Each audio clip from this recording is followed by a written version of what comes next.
Hello and assalamu alaikum everyone. I'm Hamzah FreelancingWala and I'm back with another special guest here. As you guys know, we always come with a very special guest. We have came here with Miss with Miss Andrea Anderson. She she her work focuses on leadership, development, personal growth, and effective communication. With a strong educational background and professional training across multiple institutions, she brings both knowledge and real world experience into her coaching. Let's get to know more about her and let's chit chat with her. Hey there, Miss Andrea, how are you doing today? I am well. How about yourself? I'm trying to, oh my goodness, technology is something else. Well, I'm well. Thank you so much. I'm so glad to be here. Thank you so much. I'm also doing very well. It's glad to have you here. So, Miss Andrea, what inspired you to step into leadership and coaching? What inspired me? I'm number one, education. I believe that we have to have leaders. We have to have leaders all over where you are, where I am. Leadership is so important, and everyone can be a leader. God ordained all of us to be leaders. And what does a leader do? A leader encourages people. A leader helps people to reach their goals, reach their passion. And that's what I want to do. I'm a professor at two colleges, and I spend my time helping students be future leaders. And it's a joy, it's a pleasure to do that. So leadership is so important. I decided to become a coach, also coaching individuals and how to reach leadership, coaching individuals and how to go from point A to point B. How many of you know that we're in what's the word I want to use? A dearth of leadership. There seems to be no leadership in the world. People are just doing whatever they want to do. They're so cruel. They're being so unkind. That's not the way we're supposed to be. There's a saying that says, no man is an island. What does that mean? That means that you need me and I need you. I hope I'm looking at the camera right. Am I looking at the camera or am I looking Yes, all yes, you're. over? Okay, good. Yes, you're looking at the camera. Okay, Just a good. little upwards. Just a little upwards, and that will be good. Yep, Okay, now. little upwards. Okay, okay. Yep. And that's what we have to do. We have to bring people upwards. Don't let them be down like this. What did you do? You told me go a little bit upwards. So that's what we have to do. I have to take my hand and pull you upwards. You have to take my hand and pull me upwards. We need each other. That's all there is to it. I need you and you need me. Okay, that's wonderful to know. Thank you so much for letting me know. So, why do you think why is leadership needed in this world? What is that one? What is this thing that like leadership is needed? Leadership is needed. Why is it needed? And what benefit will it have give to the world? Why is leadership needed? Because I Yep. believe that our creator, that God has given us he's told us what to do with our lives. He's told us to help one another. How can you help me? How can I help you without being led? And you're going to say, no, Dr. Andrea, don't go this way. If you go this way, you'll fall into a ditch. And I'll say, no, Hamza, don't go this way. There's somebody, you'll get hurt. So that's why we need leadership, because leadership helps provide vision. And if you don't have vision, guess what? You perish. Without vision, people will perish. You have to have vision. Vision is like having oxygen. If you don't have oxygen, you can't breathe. You'll die. You'll just curl up and die. So we have to have leadership, because leadership gives us vision, and vision helps us to do what we've been created on earth to do, is to help our fellow man. Okay, thank you so much for letting me that know. That's really insightful to know. So obviously the leadership journey is a really, hard journey. You face many challenges. So what challenges have helped you grow the most? What challenges have helped me to grow the most? Simply helping people believe that they're important, that they are so important. I teach at a college on Wednesdays. I teach comparative religions. I teach ethics. But the students that I teach are, guess what? They're in prison. They're incarcerated. So they cannot, I have to go to them as I go to, well, I go to my other classes also, but I teach them and I see them. So, how can you call me a leader? How can you say I'm worth something? I've committed a crime. I'm not worth anything. Yes, you are. Despite what you've done, are we dismissing the fact that they're criminals? In my class, we do, because we don't talk about their past. We talk about their present. And so that's very hard. That's sometimes very hard for me because I just see them so discouraged. And that's my job, to build them up and to build people up. That's what I've been placed on this earth to build people up. We have a song in America that says, "Build me up, buttercup. Don't tear me down." So we have to build one another up. And sometimes it's very difficult to build somebody up when they keep their head down, when their shoulders are slumped, and they just don't feel that they can make it because, quote, they're criminals. Although they're getting a college degree, they're still criminals. And people have a tendency to look down on people who've broken the law. And you can understand that, but you still have to believe in yourself. And I have to continually encourage them. Continue with your education, because when you get out of prison, when you're released from prison, guess what? You're a leader. You can make it. So that's kind of discouraging sometimes. Yep, that's true. It is kind of discouraging. So, as you mentioned, so coming back to the first question, you mentioned that you are a professor at two colleges, right? Yes. So, isn't it a little hard to manage? Is it daily, or you go one time a week or two time a week? Oh, well, let me add something else also. I'm also a social worker for the elderly. Oh, Yes. Um, we call ourselves a case manager. That means I have 35 clients, we call them members, 34 members, and I have to check on them. I have to make certain that they have food to eat. I have to make certain that somebody's taking care of them. I have to make certain that they don't have any falls or they're hurt. When people get elderly, there's so many negative health issues that they have. So I have to coordinate services for them. So I do that every day, and then one day a week, I'm I'm online at the other one college, but at the prison, I have to drive 1 hour. That's a long drive to go to the prisons. And Wednesday and this week, we've had tornadoes in Oklahoma. So when I went to the prison, they had closed the yard, which means it was so hard for me to get to see my students, and we were huddled in a room. We couldn't even go to the classroom. We were huddled in a room because of the tornado. But I love teaching. I love teaching. Why? Because when you teach, guess what? You reach. And I want to reach into help people realize that, you know what? You're the head, you're not the tail. You're above, you're not beneath. So that's my job. So I love that. Yes, it is time consuming at times, but I only do that one time a week. So that helps a lot because it's so far. Imagine driving something place 1 hour. One yep. hour all the way and then 1 hour back. You'll be losing 30 hours of your life in a month. I'll be using what? You'll be losing 30 hours every month. 30 hours every month. What do you mean by that? By that I mean, you said if it would have been daily, so since there are 30 days in a month, you would waste 30 hours. Yeah, yeah, but yeah, but what about the hours? What about the days where there are 31? 31 days. You're wasting 31 hours. Yeah. No, I can only do that one time a week, and that's on Wednesdays. No, that's Yep. it's just too far. So it's just 4 or 5 hours hardly a month. It's one of, but I have to prepare for classes.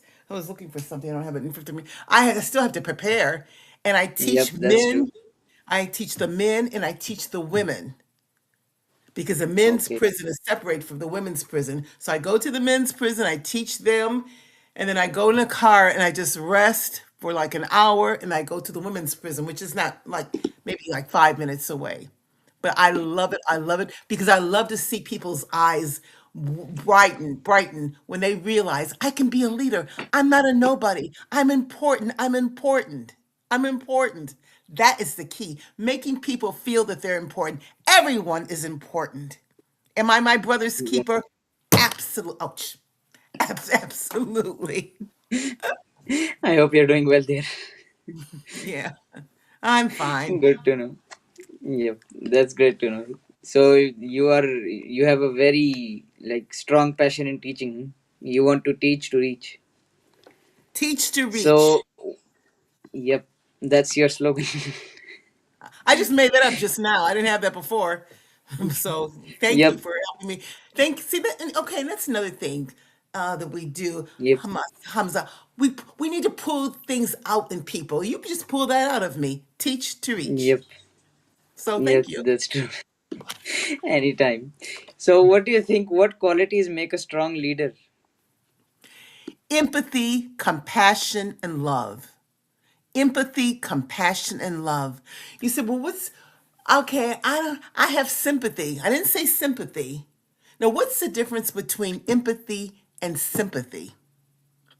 Sympathy is,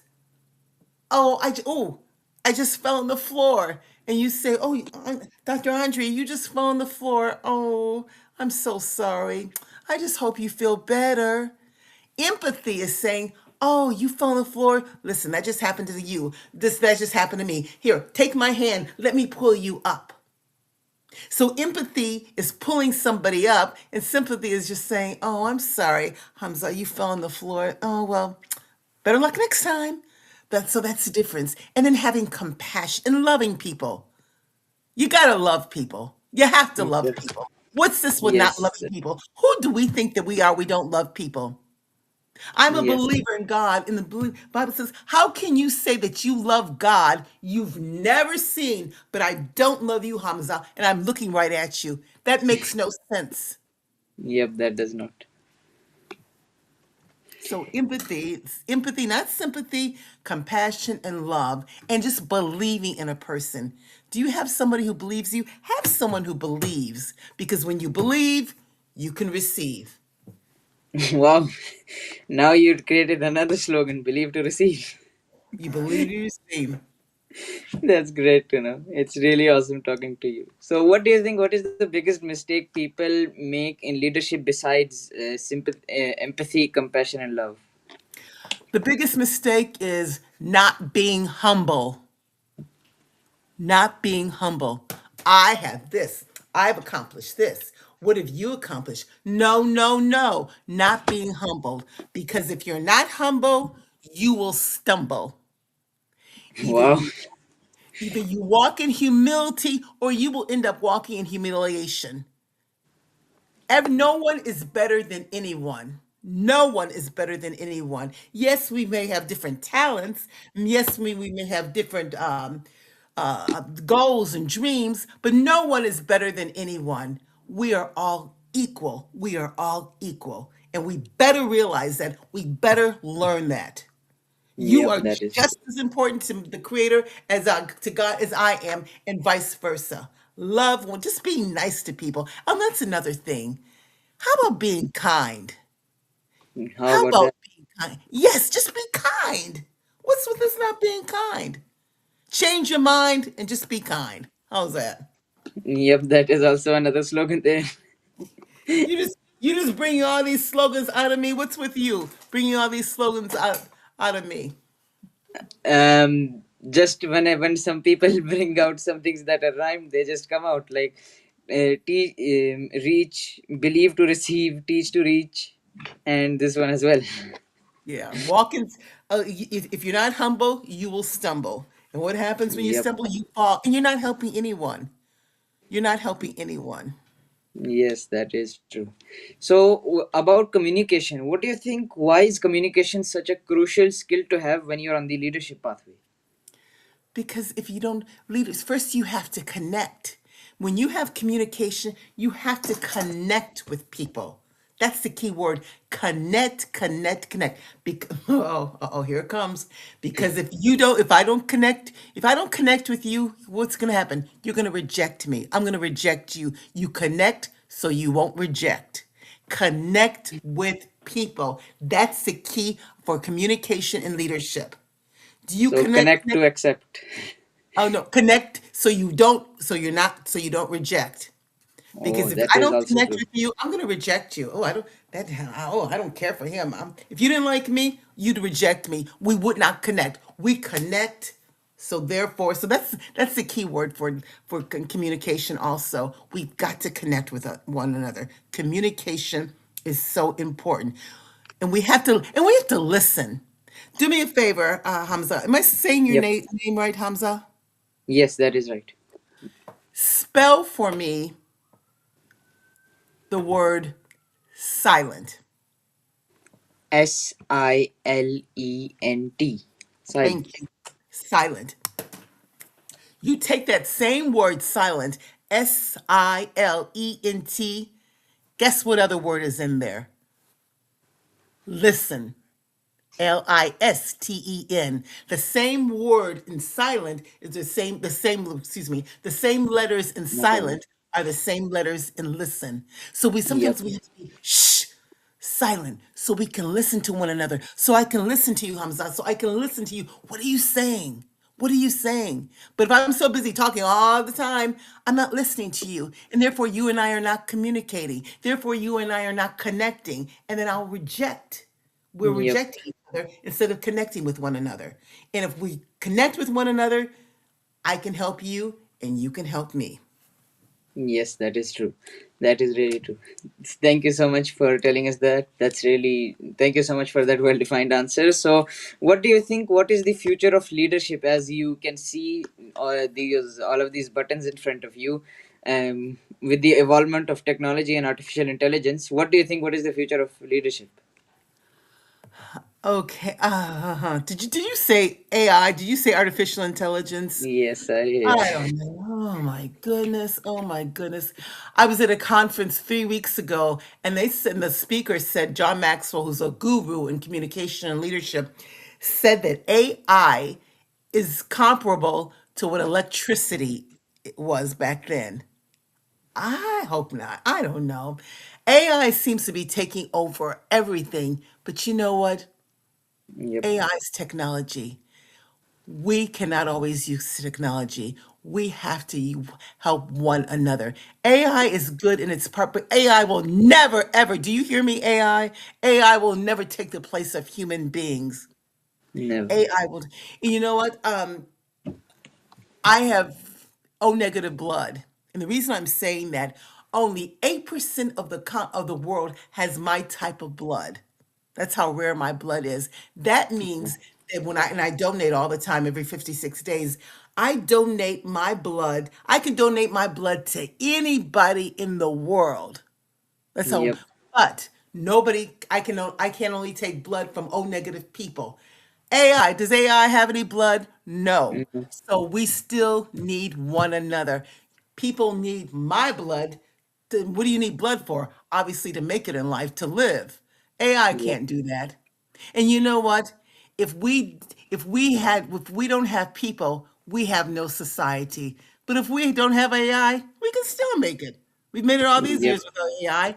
Yes, it's important. Yes, it's crucial, but you know what? It's not the all and end all. People are more important than AI. Yes, that is true. AI will. We made a. Humans have made AI. It's not like it came by itself. Yes. Yes.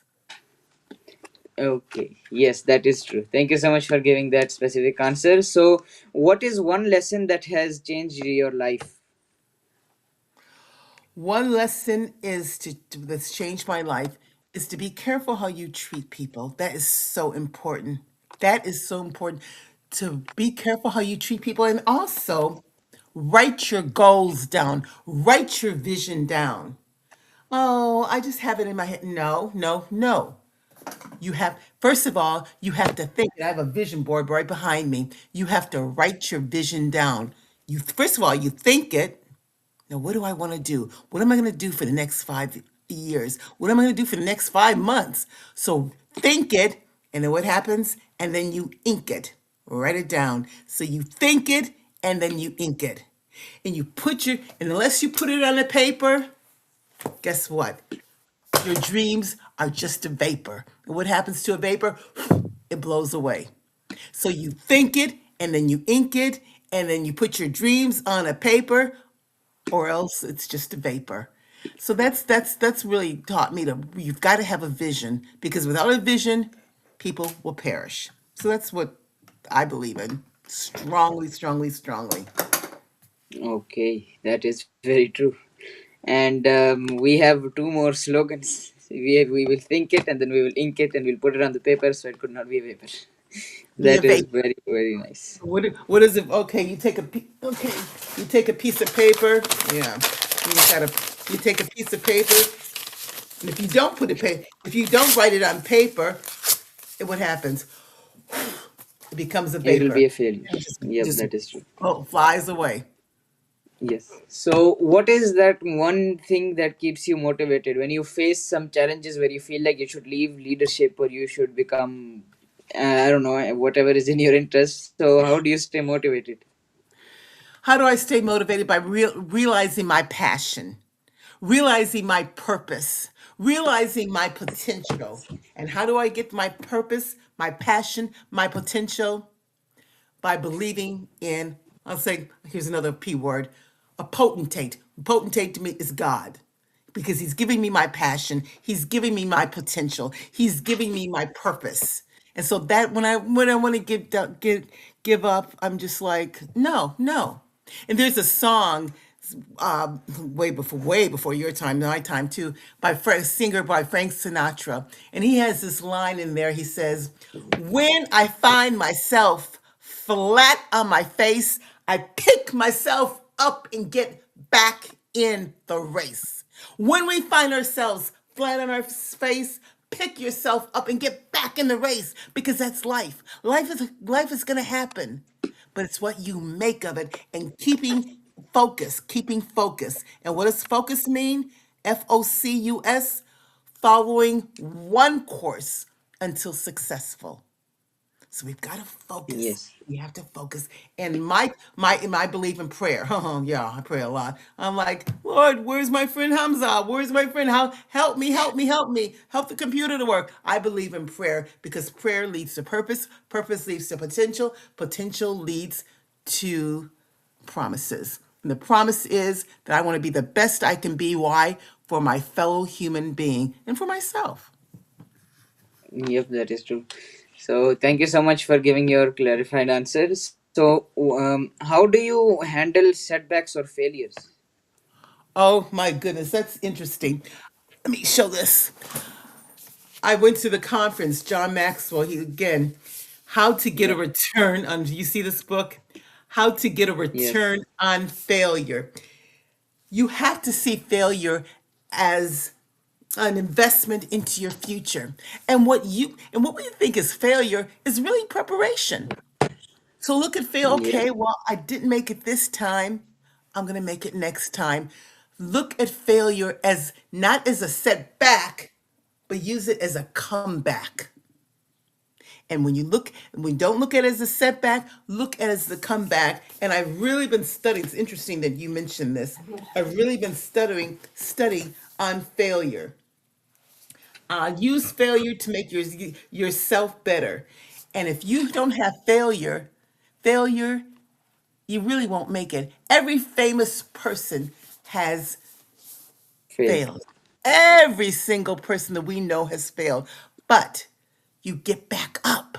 When I find myself flat on my face, I pick myself up and get back in the race. Don't let failure stop you. You must keep going. You fail smarter. When you fail smarter, you'll return stronger. Yes, that is true. If you fail smarter, you return stronger with more smartness and all of that. Exactly. Oh, well, this didn't work this time. Okay, then try something else. George Carver, the peanut, and he was a former slave. He invented thousands of uses for the peanut. Okay, there's several times it didn't fail, that he didn't succeed, but he kept on trying. He kept on trying. So the main goal is keep on trying. Don't give up. Don't give up. Don't give up. Go on, go forward. Don't look back. You're going to make it, and that's just a fact. Yes, that is true. So thank you so much for your very clarified answer. I really appreciate it. So any advice you would like to give to my audience? any advice would I like to give? Be authentic. Be yourself. You can't beat anybody being them. You can't beat anyone except yourself. You've got to be yourself. That's the only way you can succeed. I can't be anybody but myself. There's only one creator. God only made one of you, and that's all we need. So be yourself. Be authentic. And watch how you talk to yourself. Self-talk is so important. Talk kindly to yourself. Because when you talk kindly to yourself, you know what? You can say, you know what, self? You know what, Dr. Andrea? You're going to make it. Yeah, you didn't. Yeah, this happened the other day, but that's okay. That's okay. Pick yourself up. Yeah, people might be in prison. People might have prison records. That's okay. It's not the end of the world. As long as you're breathing, as long as you have potential, as long as you know your purpose, you know what? You can make it. So just be authentic. And another thing, just be kind. Just be kind. Just be kind so people won't mind. Uh-oh. Uh-oh, look at you. Look at you. Okay. Just be kind Yes. so people won't mind. Okay, I Yep. got that. I'll use that. Yes. Thank you so much for putting that motivation in me. No, no, no, no, it was already in you. I just pulled it out. So Oh, coach, yes. yes, it's already in you. It was you before you when you were born. But I just pulled it out. So that's what a coach does. That's what a leader does. They pull out something that's already in the person. Yep. That is true. To be kind so people won't mind. Thank you so much for your wonderful advice. I really appreciate your time and your passion on being a leader. And thank you so much for sharing about yourself to the audience. So, lastly, Miss Andrea, how was this interview? What do you think? What was it to you? How were the questions? I think it was very good, and I'll tell you why. You flowed very well. You flowed very well. You had precept upon precept, concept upon concept. You flowed well. You kept it engaging. There was no lagging. No, okay, let me hurry up and think of something. I don't know whether you had notes. I don't believe you had notes, but you were able to just let everything flow. Your Yep. communication skills are very, very good. You kept things moving. You kept things moving. And then you interjected appropriately. You never interrupted. You interjected appropriately. And that's a trait of a good leader. And another thing, you're a good listener. And that is so important. In communication. In in everything. In everything, but Yep. especially communication. Listen. Just be silent and listen. Yep. So, thank you so much for your wonderful feedback. I really appreciate it. And I also appreciate your precious time you have given me. Thank you so much for coming on my show, Wired and Inspired. So, yes, everyone, she was Miss Andrea Anderson. um, it's her dedication to help individuals with go towards their potential, make it to the world, be kind so people won't mind for a purpose. What's their purpose? The purpose is their goal. What is their goal? Whatever is it in their goal. So Miss Andrea, you can say, is a motivator. Like she motivated me to take out the slogan, if to be kind so people won't mind. So she was Miss Andrea. I had a wonderful time chit chatting with her. I hope you guys also enjoyed. I'll see you guys with another guest. Till then, keep doing great things and Allah Hafiz.